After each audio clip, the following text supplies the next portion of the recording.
మేషరాశి వారికి మే 10, 11, 12 తేదీల్లో 4 మూలల నుంచి డబ్బే డబ్బు. రావాల్సిన మొండి బకాయిలు వసూలు కావడం కావచ్చు. ఆస్తి సంబంధిత వ్యవహారాల్లో మీకు పైచేయి కలగవచ్చు. ఖర్చు అయ్యే చోట మీకు సంపాదన కలుగుతుంది. ఒక ఆదాయ మార్గం ఉన్నవారికి రెండవ ఆదాయ మార్గం కూడా తెరుచుకోబోతుంది. లక్ష్మీదేవి చెప్పి రాదండి, అలాగే వెళ్ళేటప్పుడు కూడా చెప్పి వెళ్ళదు. మీరు ఈ విషయంలో చాలా జాగ్రత్తగా ఉండండి. చంచల మనస్తత్వం కలిగినది లక్ష్మీదేవి, కాబట్టి ధనం వచ్చినప్పుడు వృధా చేయకుండా జాగ్రత్తగా దాచుకోండి. తెలివిగా ఆలోచించి 4 విధాలుగా పెట్టుబడులు పెట్టి ధనం సంపాదించే ఆలోచనను ఆలోచించండి. ఎవరికి ఎటువంటి పనిని అప్పగించవద్దు.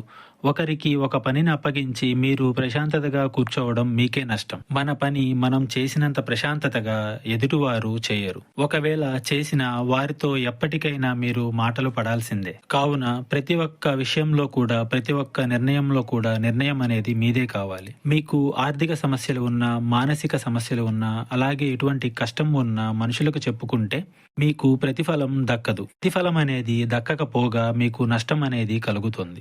ఈ సమస్యలు పరిష్కరించుకోవాలంటే మా గురువు గారిని ఒకసారి సంప్రదించండి. మూడవ కంటికి తెలియకుండా మీకు పరిష్కారం అనేది అందచేస్తారు.